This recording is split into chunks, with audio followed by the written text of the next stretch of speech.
Well, good afternoon, everyone. Here we are at the last of our speaker series, and it's a great pleasure to have Colm Mulcahy from Spelman College, who's going to wind everything up, wrap us out to tell us about mathematics at Spelman College. So before I give my introduction, I just wanted to remind the audience that we do have a question and answer window, so please feel free to place your questions there. Also send us perhaps any comments in the chat, and we're going to take some time at the end of today's seminar to go over some of those. Colm Mulcahy is a professor of mathematics at Spelman College in Atlanta, where he has taught since 1988, and he served as chair from 2003 till 2006. He is trained in algebra and has also written papers on wavelets. In 2013, he published a book on largely original inventions called Mathematical Card Magic: 52 New Effects. In fact, I believe, Colm, the first time I met you, we actually were sitting together at a NAM banquet, and we were actually talking about mathematical card tricks. So, of course, I was very impressed because I didn't even know that was a thing until I had talked to you that evening. His writings and puzzles have appeared in the Huffington Post, Scientific American, the New York Times, and the Guardian. In recent years, he has focused on math heritage issues, including both that of his native Ireland as well as the extraordinary Spelman mathematical legacy. So I'm really excited to have Colm Mulcahy today. I've gotten to know him over the years. He's a really fascinating guy, and he certainly has done a great service to the mathematical community by helping to gather information about the legacy that the Spelman Mathematics Department has bestowed upon the math community. So it's a great pleasure to have you here, and we look forward to hearing from you today. Thank you very much, Professor Goins. I'm delighted to be here, delighted to have received the invitation.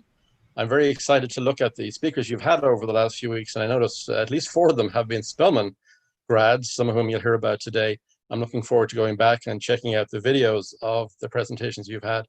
If you're one of the students participating in this summer's session, you don't know how lucky you are, because everything Dr. Goins does is of very high quality, and I'm very impressed with this program he's put together in this difficult RU in the summer of 2020, and I hope you benefit from it and learn some cool stuff.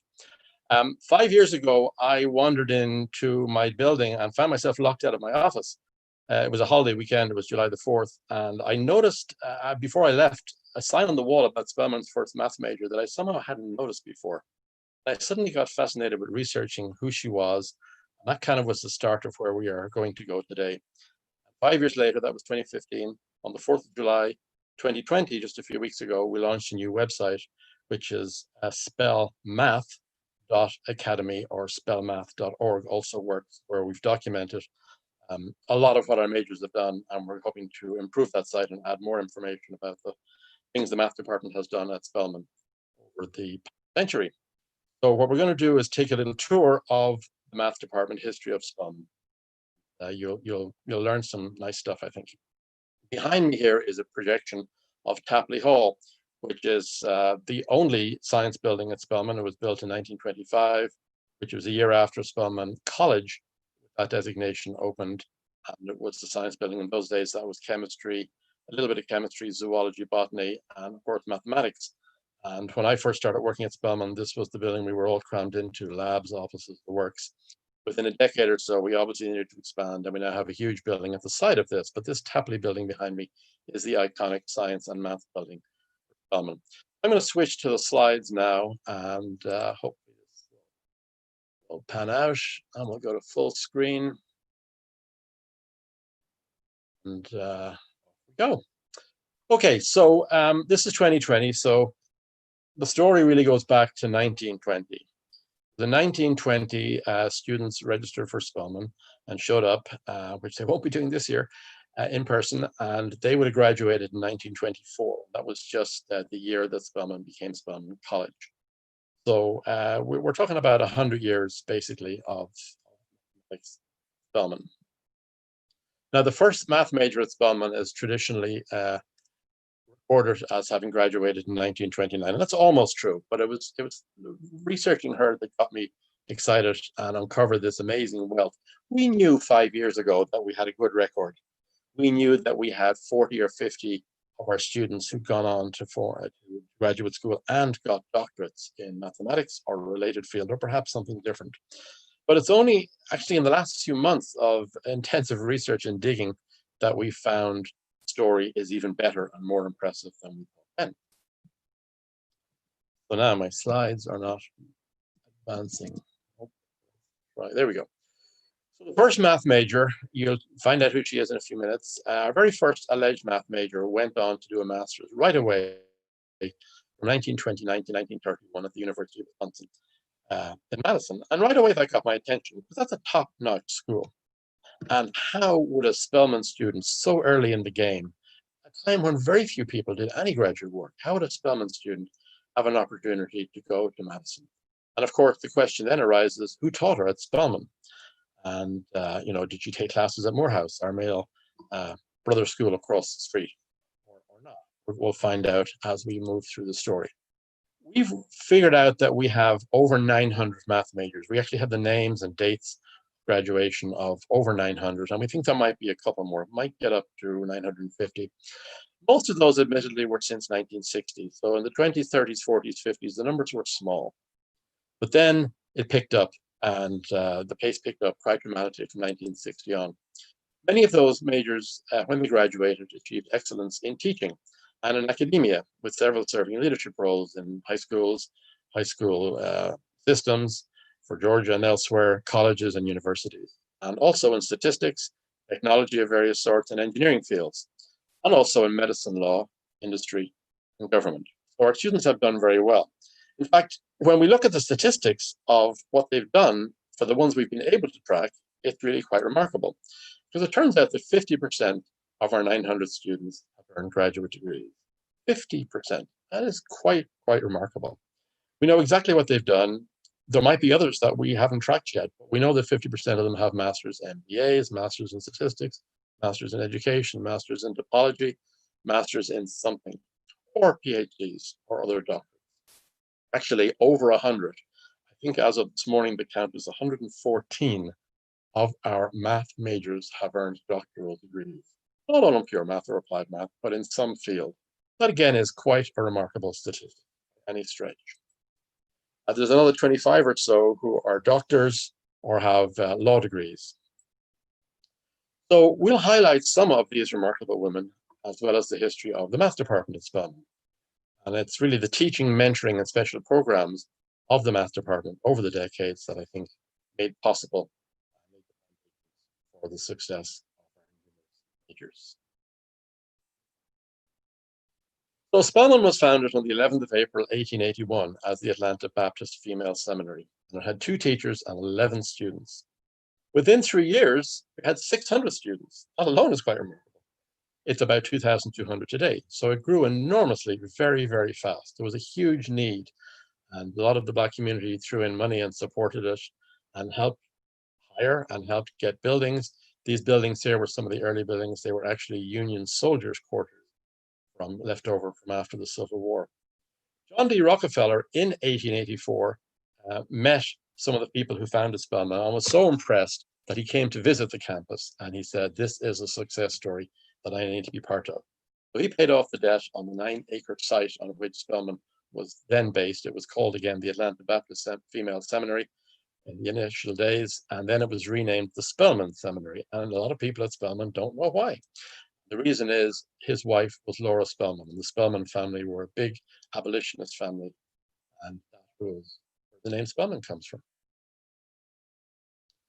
So very fast, things moved on. This picture is from 1883, and you can see in the background on the right, those old buildings, and a newer building on the left. Not quite sure if that one is still there. But the focus in the early days was not what you'd recognize as a college or university today. Things were different, times were different.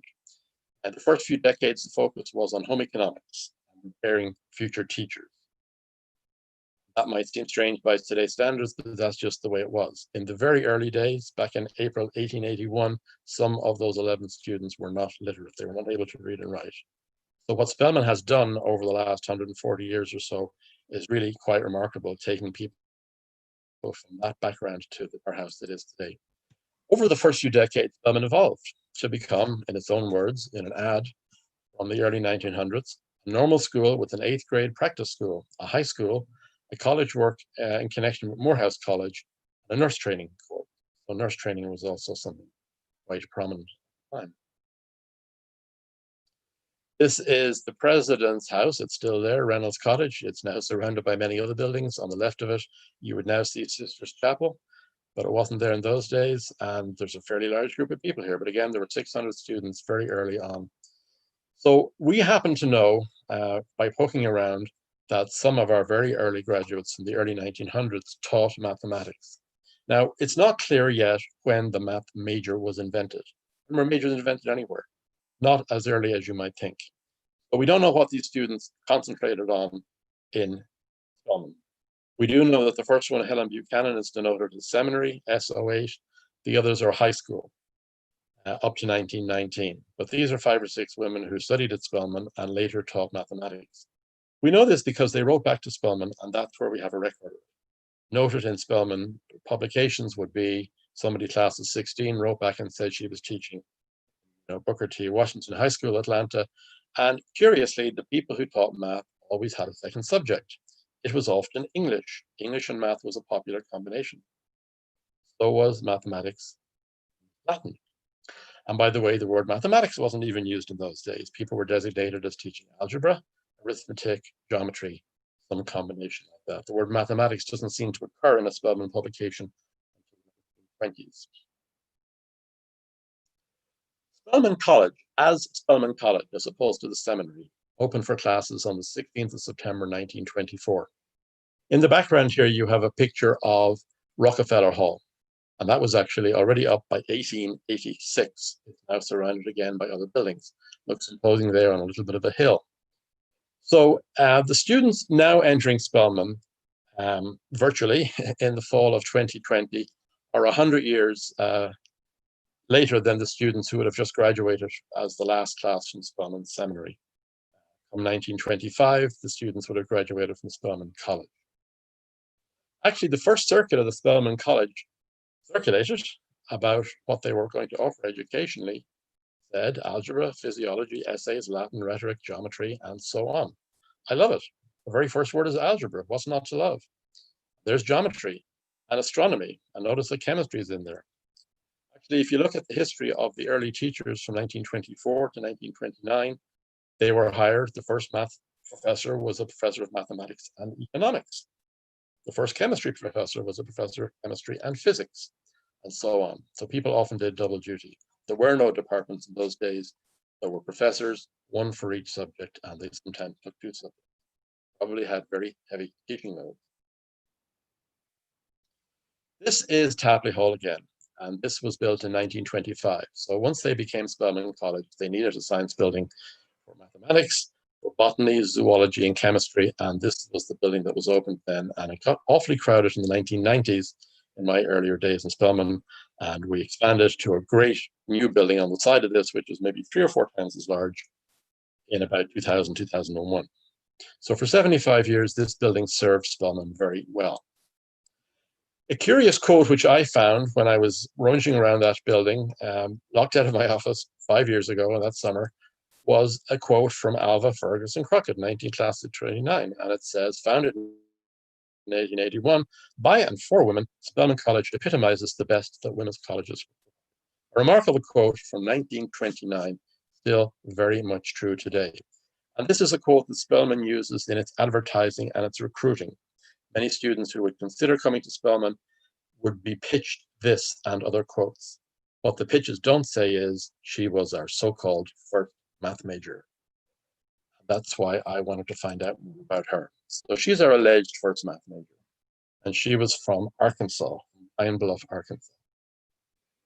So she graduated in 29. So count back 4 years and you'll figure out that she was one of the first crop of students to come in the door when Spelman became Spelman College. There are 2 pictures of her from a graduation. Now, the graduation in 1929 was about 35 students.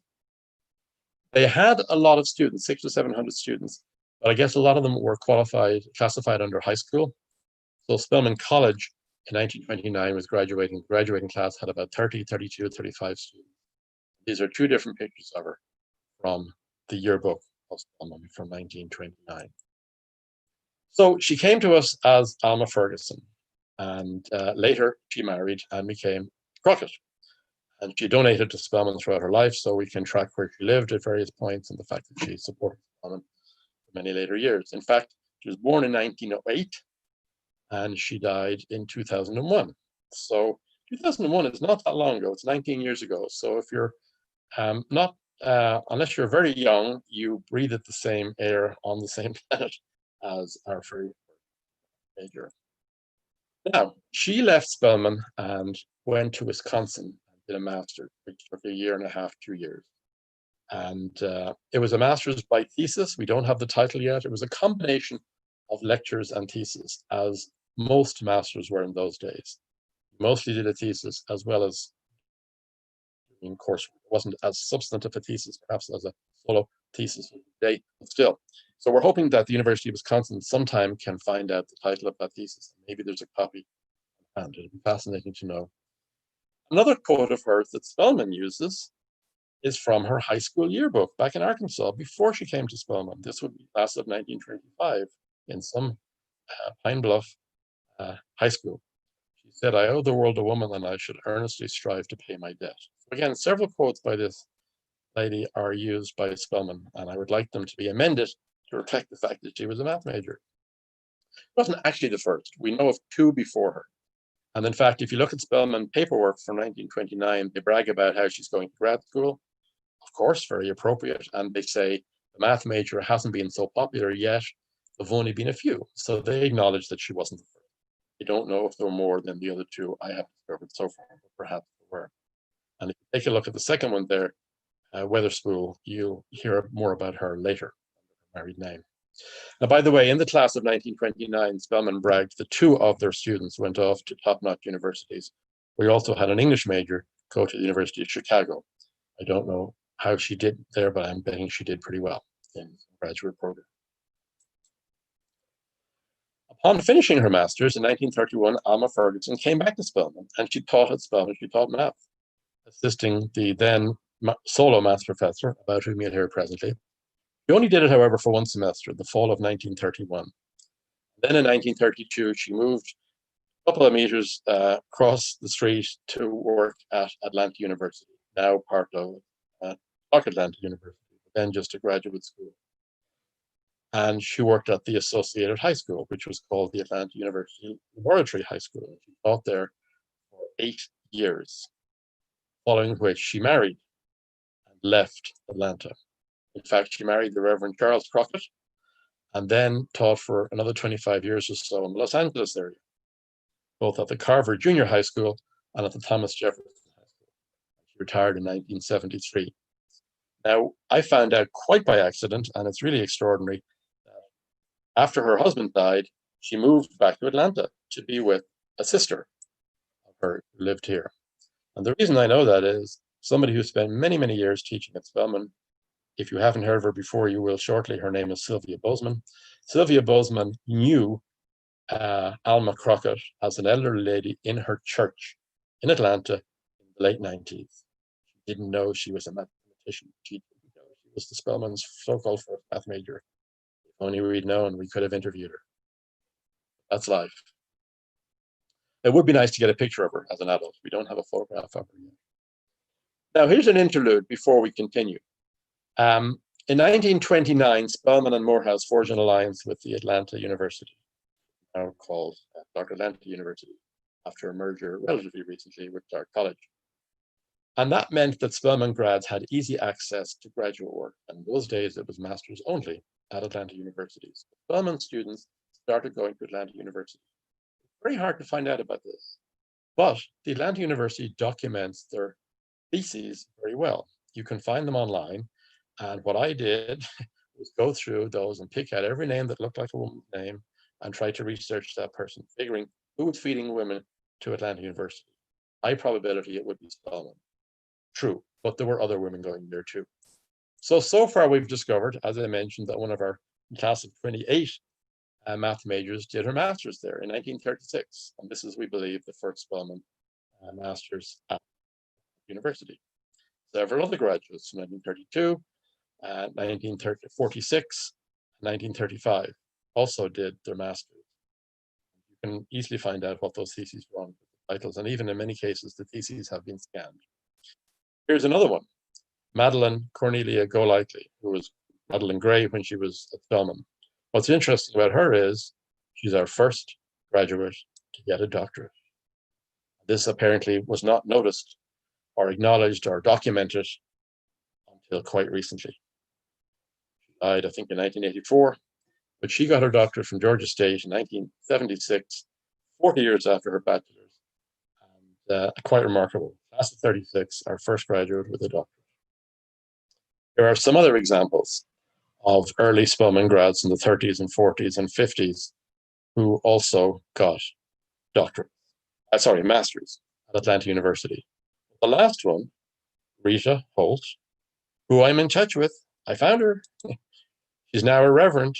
She had a second career in divinity, but she got her doctorate in education from Harvard in 1972, making her, I believe, the first Spelman doctorate in a math-related field, or in fact, the first Spelman math major. 1972 was the first year that any Spelman graduate in mathematics got a doctorate in anything education related to mathematics. And she's now the Reverend Holt. She's retired. She's alive and well and lives in Decatur, Georgia. The interviewer. Find out what else she remembers about the 50s and so on. Here is a picture from Spelman's yearbook from 1958. And top center, and looking straight at you, is Georgia Caldwell Smith, or Dr. Georgia Smith. Now, she is the woman who ran Spelman's math department for essentially 3 decades. Here's the story. She came to Spelman having got a bachelor's and a master's from Kansas. She came in 1929. She was born in 1909. Her birthday was the 28th of September. So Spelman may have started in August, it may have started in September, drifted back to August at some point. But the bottom line is she arrived at Spelman at 19 years of age with a master's under her belt. She was the third hire. The first 2 only stayed a few years. The third professor of math at Spelman, and she stayed essentially from 1929 till, well, we'll tell you shortly. So she served Spelman from 1929 to 1938 without a break, 9 years.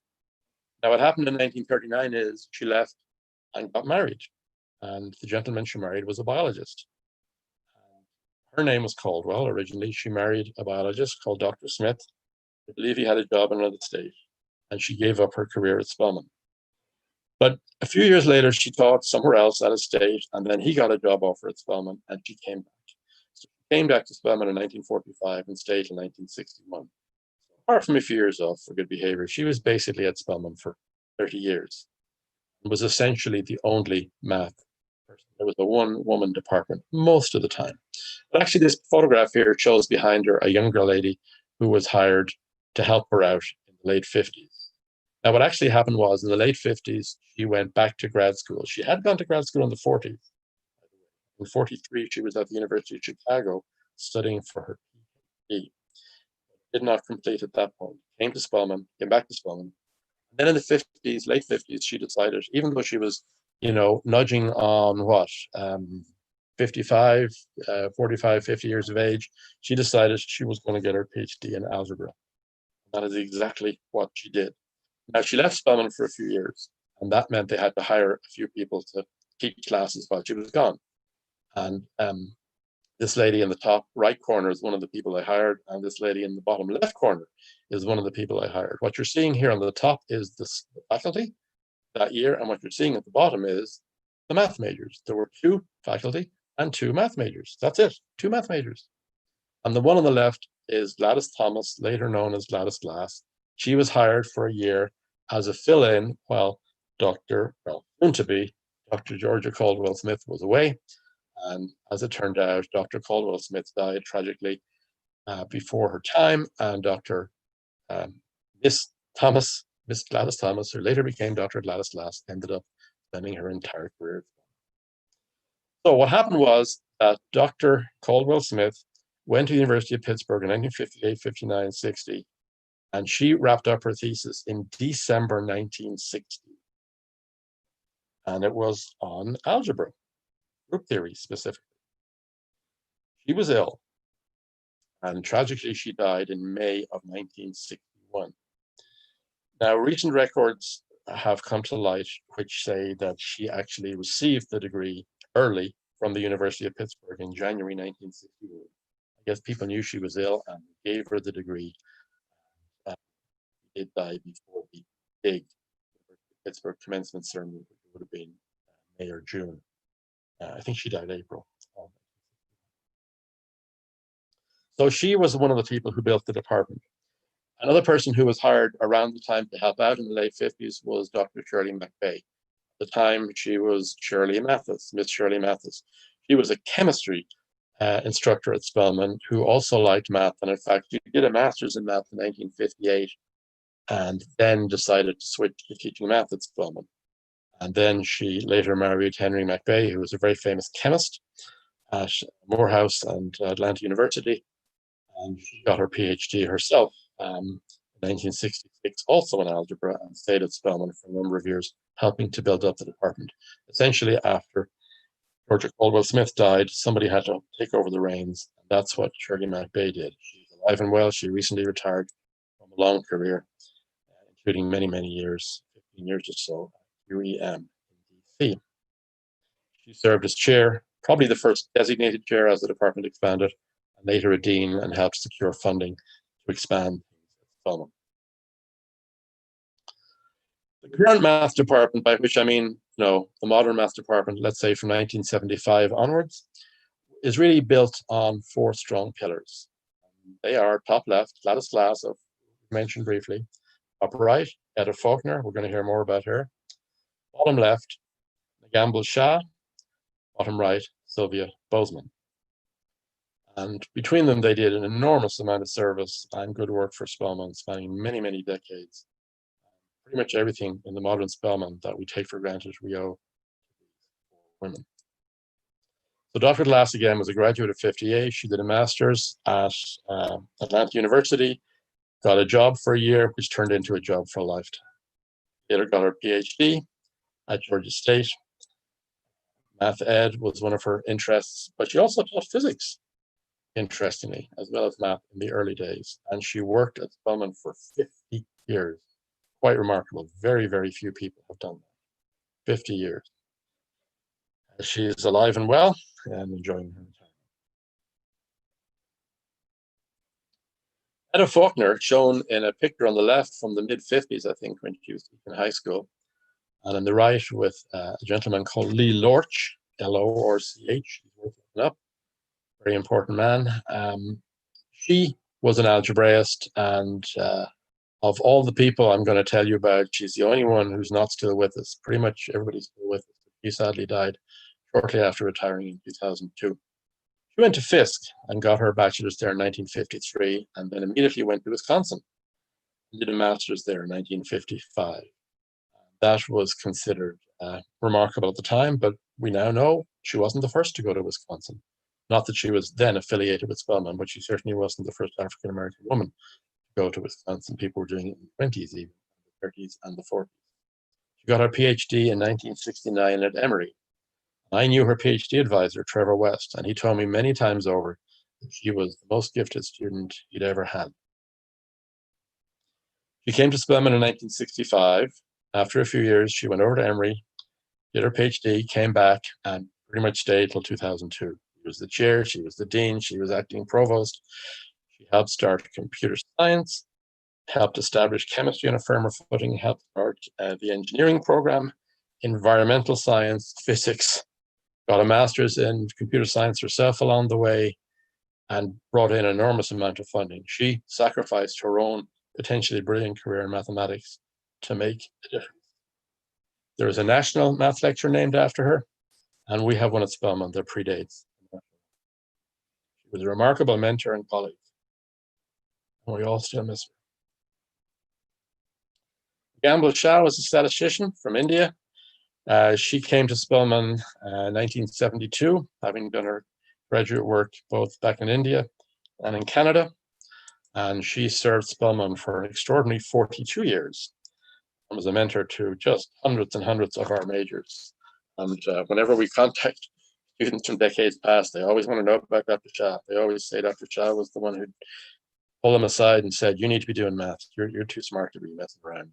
Just get your act together and ace this class." And she turned a lot of heads in the right. She's co-founder of National StatFest and also co-founder of the Infinite Possibilities Conference. And if you're a student and you don't know what that is, please look it up. I'm glad you did. Sylvia Bozeman, who was chair when I was hired at Spelman back in 1988, is an analyst by training, from Alabama originally, where she did her bachelor's. She did her master's at Vanderbilt and then came to Spelman in '74. And again, took a few years off, went over to Emory and did her PhD in functional analysis. She was at Spelman for an extraordinary 39 years, also served here. And her legacy has not properly been documented yet, but among the many extraordinary things she did was to co-found the EDGE program.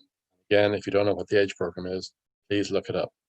In a nutshell, it's a program, a bridge program between college and graduate school, which is for women to make sure that they are well prepared for graduate school. It's incredibly successful and won many awards.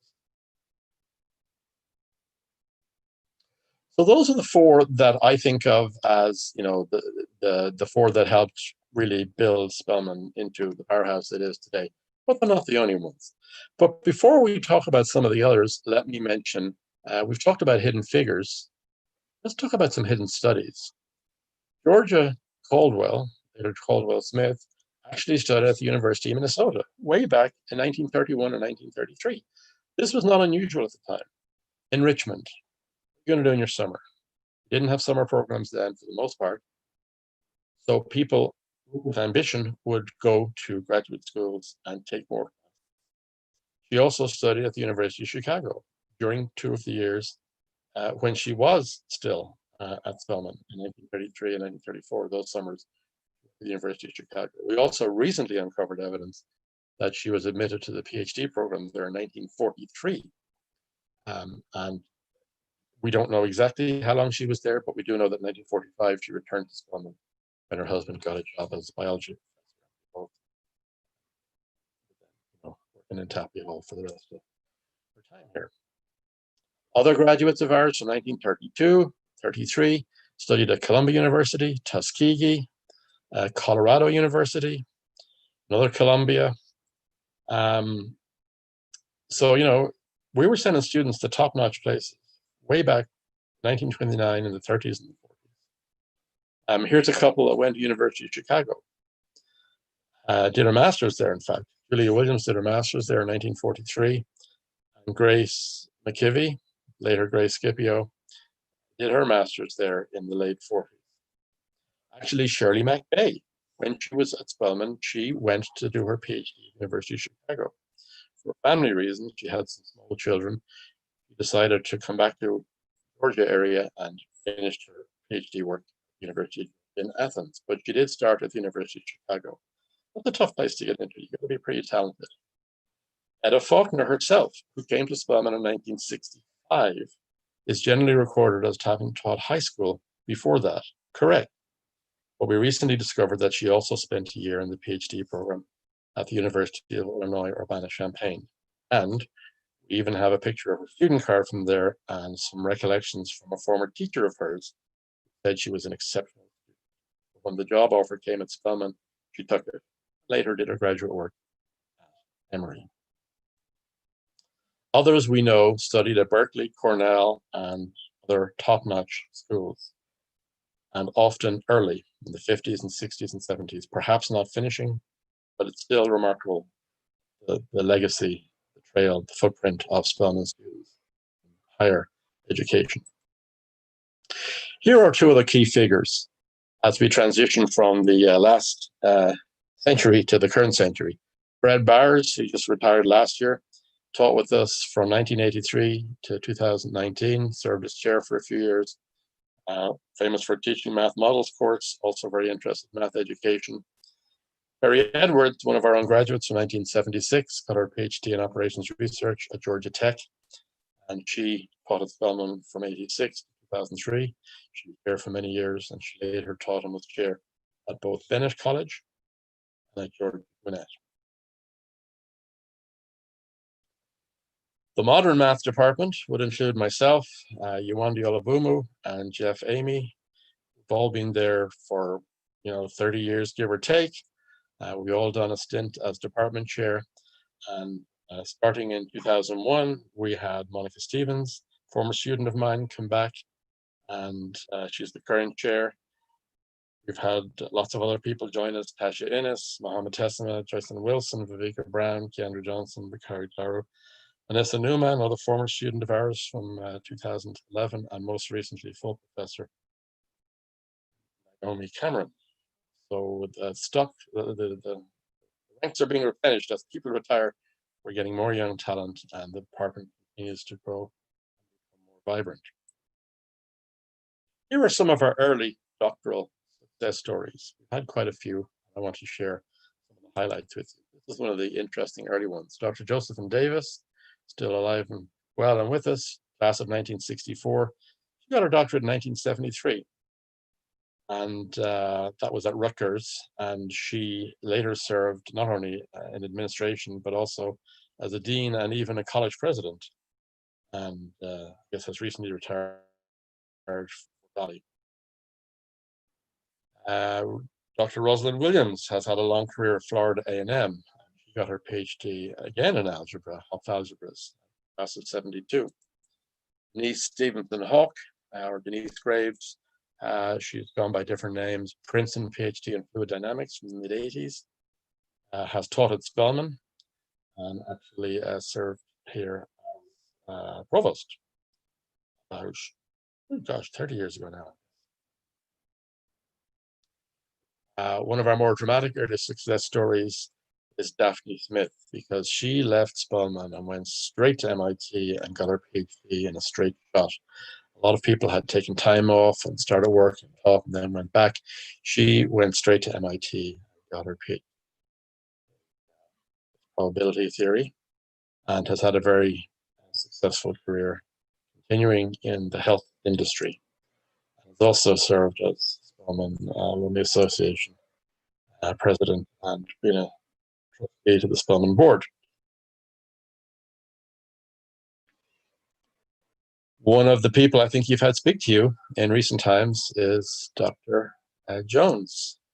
And she's interested because she wasn't a math major, but she saw the light, having done a CS degree, and pursued math in the rest of her career. She did a math ed master's, then did a math ed PhD, and she's, of course, noteworthy for this amazing book that she published called Women Who Count. And on the cover, you see a cartoony version of that drawing, that photograph of Etta Faulkner from the 1950s. The book is a phenomenal book, which you should give to any teenager or girl who is interested in considering a career in STEM. A lot of the people highlighted in there are Spelman girls. Karen King was the best student I ever taught. Sadly, she died at the end of last year, quite tragically, young, 48 or so. She was algebra intensive when I knew her at Spelman, and she did a thesis, error correcting codes with me, an honors thesis, which was so advanced I could barely understand it. She was way ahead of the game. She did an internship in NASA and blew those guys away because she was so smart. But in graduate school, she turned her attention to math ed and ended up playing a very important role getting in that field. Tenure at Michigan State, I believe, worked for the NSF, also worked in NYU, and finished her career in the NSF. That she did tragically at the end of last year. On the left here, we have Dr. Monica Stevens, currently the chair of Spelman's math department, former student of mine, and got her PhD in Brown, also in fluid dynamics. On the right, another member of that class, more or less, I guess a year later, Dr. Angela Buford, who taught for us for a few years, finished her PhD in very mathematical electrical engineering, but it was very mathematical. Sadly, she died 5 or 6 years ago. We certainly enjoyed having her back to teach with us. On the left here, we have Dr. Ulrika Wilson, along at Morehouse, Emory PhD, also in algebra. I guess we're highlighting quite a lot of algebra people. co-director of the EDGE program. On the right here, we have Dr. Harrington, who has a PhD in operations research, and her career has included a stint at the Center for Naval Analyses. There are so many that we can't go through them all, so we'll just talk about a couple more here. Here's three Kims, so we jokingly call them the Spelman Korean conspiracy. Dr. Kim Barnett, Dr. Kim Benniken, and Dr. Kim Weems, all grads from 92, 93, done amazing things. And, you know, it's just amazing what Spelman people do when they go out. They really do go out and change the world, Spelman grads, and it doesn't hurt to have a math degree. Here's Dr. Leona Harris, also co-founder of the Infinite Possibilities Conference, and the co-founder of it, Dr. Kenya Moore. We're class of 95. They have been very influential. So really the sky's the limit when you've got a master's degree from Spelman. If you have a little imagination, a little drive, there's no telling what you might do when you get out there in the real world. Dr. Talitha Washington is a mover and shaker. Currently, I think a program officer at the NSF, but she's been at Howard for a number of years. Dr. Yana Moore was a research student of mine who started in applied math at the University of Washington, but switched to biophysics and now works on cancer-related research, I believe, the research triangle. You don't have to teach, you don't have to do only math with a math background, and it are available. Dr. Valerie Jones on the left has a PhD from Columbia and a presidential award in the President Obama sense for teaching, teaches here in Atlanta. And Dr. Talitha Williams, who I think might have also presented here recently, is at Harvey Mudd, where she's tenured, as a very popular TED Talk. She's a statistician and another mover and shaker. You're going to see these names in the years ahead. Some of these ladies are going to be presidents of organizations. There's just no shortage of talented Spelman people who've gone on, and we only have some of them here, and we've only got up to 2010, and we've had a lot since then. Shelby Wilson, near the end here, was class of 2006. She actually is Ed Faulkner's granddaughter, and she was a tenured professor at Morehouse, working on research in the math of cancer, and recently, I believe, gave that up to be a starting over biology professor at the University of Maryland, College Park. And she's continuing her research, but obviously has an incredible math background. Difference there in the biology department. You don't have to do math-related stuff, and we actually have not only obviously computer science and statistics and engineering and business and government related degrees, but we have students who've done many other types of things. I just want to give you a whiz tour of some of the non-math things that some of our students have done. Dr. Prothero Stith is a major mover and shaker in Massachusetts in public health. She was one of our best math majors. We have people working in air traffic control, lots of people in education, including the wonderful Stovall Johnson article, I've never been good at reading. You don't hear people bragging about that, but they brag about I've never been good at math, so I thought that was really excellent. We have lots of people teaching the public school system in Atlanta and elsewhere. We have lots of people working in making a difference, like in St. Louis or Detroit, in various social justice initiatives. Mary Randall is a big shot on Broadway, and not the only one, actually. We have, I think, 3 of our math majors are movers and shakers in the theater world. We have other folks. There's another one for you, Valerie Jones. We have people working in jewelry, as well as law, architecture. It's really extraordinary what Spelman math majors have gone on to do. So to wrap up, I want to say that, as I said, you're going to hear from some of these people in the years ahead. And I think that by 2024, which is the 100th anniversary of Spelman as a college, more and more of our students will have doctorates in math and related areas and be making valuable contributions. You don't want to get in the way of a Spelman woman. So step aside and let them do their stuff. Expect to see them in leadership roles at AMS, IAM, American Statistical Association, for Women in Mathematics and National Association of Mathematicians and beyond. The hidden figures thing is interesting because we still have an issue. The Math Genealogy website doesn't have all of the people on there it should. So if you know a minority or a woman who has a PhD in math and it's not documented, please make sure it is, because it needs to be. There's a Twitter account we've just started called Nonmath, and we'd like to get more followers there. We're hoping to start reading about once a day, and we also have a new website which currently documents all 114 of the people with doctorates. On one page, it documents about 850 of the 900 math majors on another page, and it will soon document other things, such as the faculty, independent study, other things related to Spelman and math. But thank you very much for your time, and I think we should open the floor up now to questions. Yeah, thank you, Professor Mulcahy. That was really a wonderful talk. I really enjoyed all of the history. I thought that I knew a lot about Spelman, but I'm really learning that there's a lot I really, really don't know. So I certainly very much appreciated that.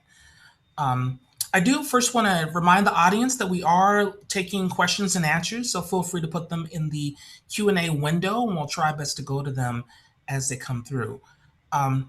Well, Professor Mulcahy, I wanted to start with the last website that you have here, because I think that this ties into what we're working on for the summer.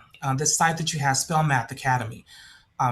You mentioned that you have about 850 names of the students who were undergraduate majors, and another profiles of about 114 for the PhDs. How did you do it? That, for the math pages, there are about 712 names. So this is a much more ambitious project. How did you get it all together?